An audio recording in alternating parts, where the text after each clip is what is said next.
सर्वमङ्गलमाङ्गल्ये शिवे सर्वार्थसाधिके शरण्ये त्र्यम्बके देवी नारायणी नमोस्तुते। ॐ ह्रीं दुं दुर्गायै नमः।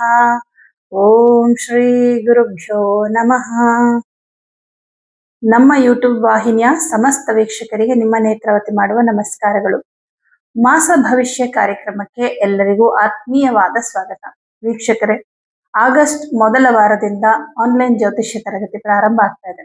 ಯಾರಿಗೆಲ್ಲ ಜ್ಯೋತಿಷ್ಯ ಕಲಿಬೇಕು ಅನ್ನೋ ಆಸಕ್ತಿ ಇದೆಯೋ ಸ್ಕ್ರೀನ್ ಮೇಲೆ ಕಾಣಿಸ್ತಿರುವಂತಹ ನಂಬರ್ಗೆ ಕರೆ ಮಾಡಿ ಅಥವಾ ವಾಟ್ಸಪ್ ನಲ್ಲಿ ಮೆಸೇಜ್ ಮಾಡಿ. ಹಾಗಿದ್ರೆ ಈ ಜುಲೈ ತಿಂಗಳ ಮಾಸ ಭವಿಷ್ಯ ನಿಮ್ಮ ರಾಶಿಗೆ ಹೇಗಿದೆ ಅನ್ನೋದನ್ನ ಈಗ ನೋಡೋಣ. ವೃಶ್ಚಿಕ ರಾಶಿಯವರಿಗೆ ನಿಮ್ಮ ರಾಶ್ಯಾಧಿಪತಿ ಸಪ್ತಮ ಭಾವದಲ್ಲಿ ಕುತ್ಕೊಂಡು ನಿಮ್ಮ ರಾಶಿಯನ್ನೇ ನೋಡ್ತಾ ಇದ್ದಾನೆ. ತುಂಬಾ ಶುಭ.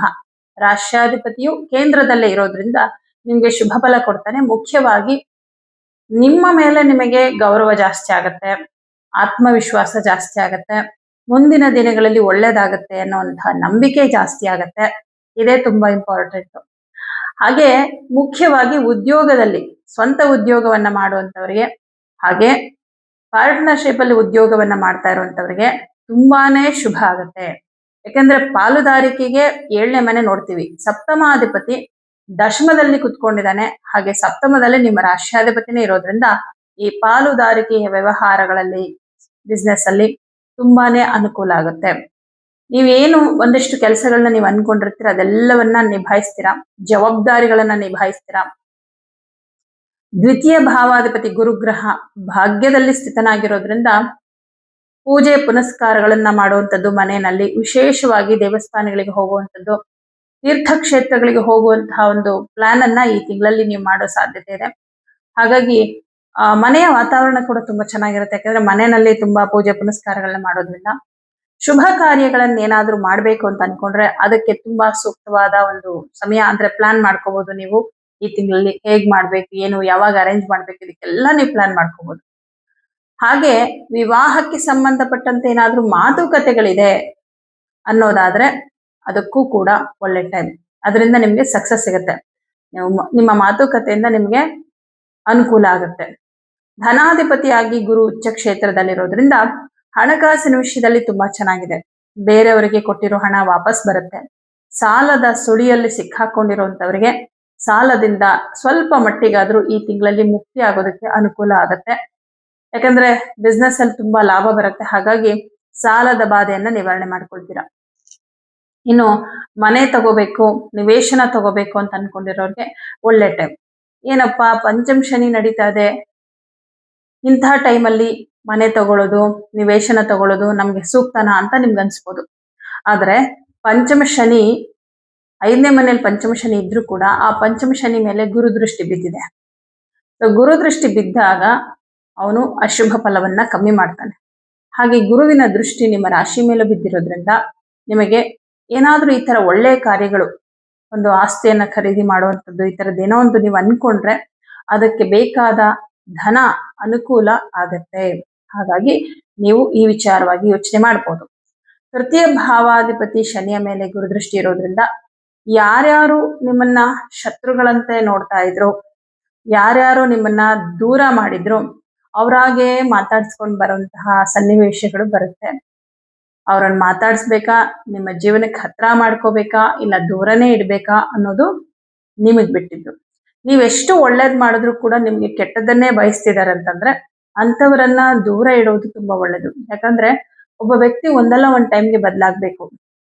ಏನೇ ಶತ್ರುತ್ವಗಳಿದ್ರು ಕೂಡ ಅವ್ರು ಒಳ್ಳೆ ಗುಣ ನೋಡಿದಾಗ ಬಿಡು ನಾವು ಚೇಂಜ್ ಆಗೋಣ ಅಂತ. ಬಟ್ ಆ ಬದಲಾವಣೆ ಅವರಲ್ಲಿ ಆಗ್ತಾ ಇಲ್ಲ. ಮೇಲ್ನೋಟಕ್ಕೆ ಚೆನ್ನಾಗಿರ್ತಾರೆ, ಮತ್ತೆ ಮನಸ್ಸಿನೊಳಗಡೆ ನಿಮ್ಗೆ ಕೆಟ್ಟದನ್ನೇ ಬಯಸ್ತಿರ್ತಾರೆ ಅಂತ ನಿಮಗೆ ಗೊತ್ತಾದ್ರೆ ಅವರು ಎಷ್ಟೇ ಚೆನ್ನಾಗಾದ್ರೂ ದೂರದಲ್ಲೇ ಇಟ್ಬಿಡಿ. ಅದು ನಿಮ್ಗೆ ತುಂಬಾ ಒಳ್ಳೇದು. ಯಾಕಂದ್ರೆ ಸಹಜವಾಗಿ ವೃಶ್ಚಿಕ ರಾಶಿಯವ್ರ ಗುಣ ಹೇಗಿರುತ್ತೆ ಅಂದ್ರೆ ಬೇಗ ಎಲ್ಲಾರನ್ನೂ ನಂಬ್ತೀರಾ.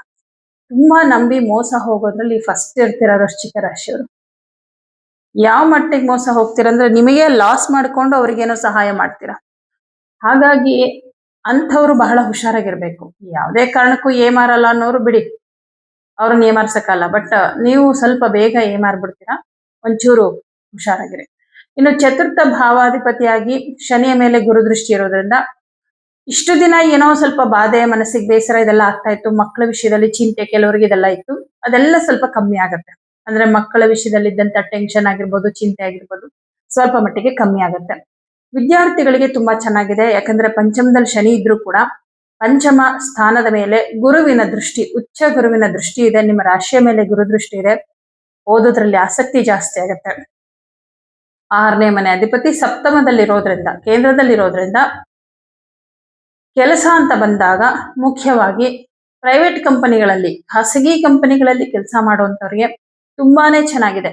ಕೊಟ್ಟಿರೋ ಜವಾಬ್ದಾರಿಯನ್ನ ತುಂಬಾ ಫಾಸ್ಟ್ ಆಗಿ ನಿಭಾಯಿಸ್ಬಿಡ್ತೀರಾ. ಯಾಕಂದ್ರೆ ಕುಜ ನೋಡ್ತಾ ಇದ್ದಾನಲ್ಲ, ಕುಜ ಅಂದ್ರೇನೆ ಒಂಥರ ಆಕ್ಟಿವ್ ಆಗಿರೋದು ಅಂತ ಹೇಳ್ಬೋದು.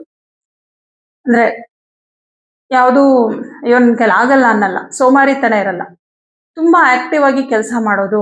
ಒಂದು ನಿಮಿಷನೂ ಕುತ್ಕೊಳ್ಳಲ್ಲ. ಕೆಲವ್ರು ನೋಡಿದಿರಾ, ತುಂಬಾ ಆಕ್ಟಿವ್ ಆಗಿ ಕೆಲಸ ಮಾಡ್ತಿರ್ತಾರೆ. ಕುಜ ಸ್ಟ್ರಾಂಗ್ ಇದ್ರೆ ಜಾತಕದಲ್ಲಿ ಆ ತರ ಇರ್ತಾರೆ. ಆ ರೀತಿ ಕುಜನ ಒಂದು ಅನುಗ್ರಹ ನಿಮ್ಗಿರುತ್ತೆ. ಹಾಗಾಗಿ ತುಂಬಾ ವೇಗವಾಗಿ ನಿಮ್ಮ ಕೆಲಸಗಳು ಸಾಗತ್ತೆ.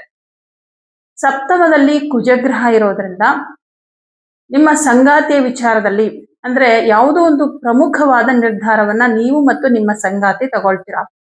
ಅದು ಪ್ರಾಪರ್ಟಿ ವಿಚಾರದಲ್ಲಾಗಿರ್ಬಹುದು, ಭವಿಷ್ಯದ ವಿಚಾರ, ಮಕ್ಕಳ ವಿಚಾರದಲ್ಲಿ ಯಾವುದೋ ಒಂದು ಪ್ರಮುಖ ನಿರ್ಧಾರವನ್ನು ತಗೊಳ್ಳೋದು. ಪ್ರಯಾಣ ಕೂಡ ಇರುತ್ತೆ ಈ ತಿಂಗಳಲ್ಲಿ. ಸ್ವಲ್ಪ ದೂರ ಪ್ರಯಾಣ ಮಾಡ್ತೀರಾ. ಅಂದ್ರೆ ನಿಮ್ಮ ಸಂತೋಷಕ್ಕೋಸ್ಕರ. ಯಾಕಂದ್ರೆ ಶುಕ್ರನ ಮನೆಯಲ್ಲಿ ಕುಜ ಇರೋದ್ರಿಂದ ನಿಮ್ಮ ಒಂದು ಪೀಸ್ ಆಫ್ ಮೈಂಡ್ಗೋಸ್ಕರ, ನಿಮ್ಮ ಖುಷಿಗೋಸ್ಕರ ಪ್ರಯಾಣವನ್ನ ಮಾಡ್ತೀರಾ. ಅಷ್ಟಮದಲ್ಲಿ ರವಿ ಇರ್ತಾನೆ ನೋಡಿ. ದಶಮಾಧಿಪತಿಯಾಗಿ ರವಿ ಅಷ್ಟಮದಲ್ಲಿ ಇರ್ತಾನೆ 15ನೇ ತಾರೀಕುವರೆಗೂ. ಅಲ್ಲಿವರೆಗೂ ಸ್ವಲ್ಪ ನಿಮ್ಮ ಕೆಲಸದ ವಿಚಾರದಲ್ಲಿ ಮೇಲಧಿಕಾರಿಗಳು ಪದೇ ಪದೇ ನಿಮ್ಗೆ ಹೇಳ್ತಾ ಇರ್ತಾರೆ, ಕೆಲಸ ಕಂಪ್ಲೀಟ್ ಮಾಡಿ, ಬೇಗ ಮುಗಿಸಿ, ಆಯ್ತಾ ಅಂತೇಳಿ ಸ್ವಲ್ಪ ಒತ್ತಡ ಇರುತ್ತೆ. ಆದ್ರೆ 15ನೇ ತಾರೀಕು ಮೇಲೆ ಆ ಒಂದು ಒತ್ತಡ ಕಮ್ಮಿ ಆಗ್ಬಿಡುತ್ತೆ. ತುಂಬಾ ಈಸಿಯಾಗಿ ಆರಾಮಾಗಿ ನಿಮ್ ಕೆಲ್ಸಗಳಾಗ್ಬಿಡುತ್ತೆ. ಹಾಗಾಗಿ ಅಲ್ಲಿ ತನಕ ಸ್ವಲ್ಪ ಸೂರ್ಯನಿಗೆ ಪರಿಹಾರ ಮಾಡ್ಕೊಳ್ಳಿ. ಬುಧ ಗ್ರಹ ಅಷ್ಟಮದಲ್ಲಿರೋದ್ರಿಂದ ನೋಡಿ, ಬುಧ ನಿಮ್ಗೆ ಲಾಭಾಧಿಪತಿ ಅಷ್ಟಮದಲ್ಲಿ ಕುತ್ಕೊಂಡಿದ್ದಾನೆ ಸ್ವಕ್ಷೇತ್ರದಲ್ಲಿ. ಈ ಸ್ವಂತ ಉದ್ಯೋಗವನ್ನ ಮಾಡುವಂತವ್ರಿಗೆ ಒಂಥರ ಭಯ ಇರುತ್ತೆ. ದುಡ್ಡು ಹಾಕ್ಬಿಟ್ಟಿರ್ತಾರೆ, ಇನ್ವೆಸ್ಟ್ ಮಾಡ್ಬಿಟ್ಟಿರ್ತಾರೆ, ಬರುತ್ತೋ ಇಲ್ವೋ ಅಂತ ತಾತ್ಕಾಲಿಕವಾಗಿ. ಮತ್ತೆ ಬರುತ್ತೆ, ಆಮೇಲೆ ಧೈರ್ಯ ಬರುತ್ತೆ. ಹಂಗೆ ಆ ಭಯ ಸ್ವಲ್ಪ ಸ್ವಲ್ಪ ಒಂದ್ 2 ದಿನ 3 ದಿನ ಆತರ ಇರುತ್ತೆ. ಅದೊಂಚೂರು ಅಂದ್ರೆ ತುಂಬಾ ಓವರ್ ಆಗಿ ಥಿಂಕ್ ಮಾಡೋದ್ರಿಂದ ಆತರ ಆಗ್ತಾ ಇರುತ್ತೆ. ಬಟ್ ಏನು ಆತರ ಯೋಚನೆ ಮಾಡ್ಬಿಡಿ, ಎಲ್ಲ ಒಳ್ಳೇದಾಗತ್ತೆ. ಹಾಗೆ ನಿಮ್ಗೆ ದಶಮಾಧಿಪತಿಯಾದ ರವಿ ಗ್ರಹ 9ನೇ ಮನೆಗೆ ಬಂದ್ಮೇಲೆ, ಅಂದ್ರೆ 15ನೇ ತಾರೀಕು ಮೇಲೆ ಬಂದ್ಮೇಲೆ, 15ನೇ ತಾರೀಕು ಮೇಲೆ ನಿಮ್ ಕೆಲಸ ಕಾರ್ಯಗಳಲ್ಲಿ ಬಹಳ ಅನುಕೂಲಗಳಾಗುತ್ತೆ. ಹಾಗೆ ಪಿತ್ರಾರ್ಜಿತ ಆಸ್ತಿಯ ಕುರಿತಾಗಿ ಏನಾದರೂ ಒಂದು ಸಮಸ್ಯೆಗಳಿದೆ ಅಂದ್ರೆ ಆ ಸಮಸ್ಯೆಯನ್ನ ಪರಿಹಾರ ಮಾಡ್ಕೊಳ್ಳೋದಕ್ಕೆ ಕೆಲವು ಅವಕಾಶಗಳು ಸಿಗುತ್ತೆ. ಅದು 15ನೇ ತಾರೀಕು ಮೇಲೆ ನಿಮ್ಗೆ. 12ನೇ ಮನೆ ಅಧಿಪತಿ ದಶಮದಲ್ಲಿದ್ದಾನೆ, ವಿಶೇಷಣೆ. ಯಾಕಂದ್ರೆ ಕೇತುವಿನ ಜೊತೆ ಕುತ್ಕೊಂಡಿದ್ದಾನೆ. ವಿದೇಶಕ್ಕೆ ಹೋಗ್ಬೇಕು ಅನ್ಕೊಂಡಿರೋರಿಗೆ ಅವಕಾಶಗಳು ಸಿಗುವ ಸಾಧ್ಯತೆ ಇದೆ. 12ನೇ ಮನೆ ಅಂದ್ರೇನೆ ವಿದೇಶ, ದೂರದ ದೇಶ. ರಾಹು ಕೇತುಗಳಂದ್ರೇನು, ಅವ್ರು ಚಲಿಸ್ತಾ ಇರ್ತಾರೆ, ಯಾವಾಗ್ಲೂ ಒಂದ್ ಕಡೆ ಇರಲ್ಲ. ಆ ಚಲಿಸ್ತಾ ಇದ್ದಾರೆ ಅಂತಂದ್ರೆ ಅರ್ಥ ಏನು, ವಿದೇಶಕ್ಕೆ ಹೋಗ್ತೀರಾ ಅಂತ, ಪ್ರಯಾಣವನ್ನ ತೋರಿಸುತ್ತೆ ಇದು. ಹಾಗಾಗಿ ಇದು ಉದ್ಯೋಗದ ನಿಮಿತ್ತ ಹೋಗೋ ಸಾಧ್ಯತೆ ಜಾಸ್ತಿ ಇದೆ. ಯಾಕಂದ್ರೆ ಶುಕ್ರ ಇರೋದು ದಶಮದಲ್ಲಲ್ವಾ, ದಶಮ ಅಂದ್ರೇನೆ ಕೆಲಸ, ಉದ್ಯೋಗದ ವಿಷಯದಲ್ಲಿ ಹೋಗುವಂತಹ ಸಾಧ್ಯತೆ ಇರುತ್ತೆ. ಸರ್ಕಾರಿ ಉದ್ಯೋಗದಲ್ಲಿರೋರಿಗೆ 15ನೇ ತಾರೀಕುವರೆಗೂ ಸ್ವಲ್ಪ ಕಷ್ಟ ಇರುತ್ತೆ.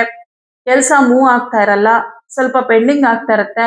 ಜವಾಬ್ದಾರಿಯನ್ನ ನೆನೆಸ್ಕೊಂಡು ಸ್ವಲ್ಪ ಭಯ ಪಡ್ತೀರಾ. ಅಯ್ಯೋ, ಇಷ್ಟು ದೊಡ್ಡ ಜವಾಬ್ದಾರಿ ಕೊಟ್ಬಿಟ್ಟಿದ್ದಾರೆ, ನಿಭಾಯಿಸ್ತೀನೋ ಇಲ್ವೋ, ಆಗತ್ತೋ ಇಲ್ವೋ ಅನ್ನೋ ಆತಂಕ ನಿಮ್ಗೆ 15ನೇ ತಾರೀಕುವರೆಗೂ ಇರುತ್ತೆ. ಬಟ್ 14ನೇ ತಾರೀಕಿಗೆ ರವಿ ಕರ್ಕಾಟಕ ರಾಶಿಗೆ ಹೊರಟೋಗ್ಬಿಡ್ತಾನೆ.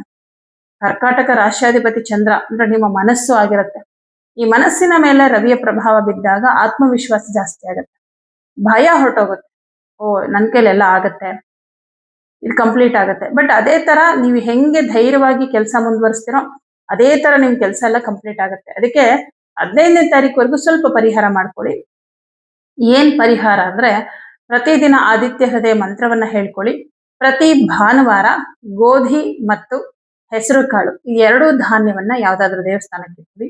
ಮತ್ತೆ ಪಂಚಮ ಶನಿಗೆ ಪರಿಹಾರ, ಶನಿವಾರ ಎಳ್ಳೆಣ್ಣೆಯನ್ನ ದೇವಸ್ಥಾನಕ್ಕೆ ಕೊಡಿ.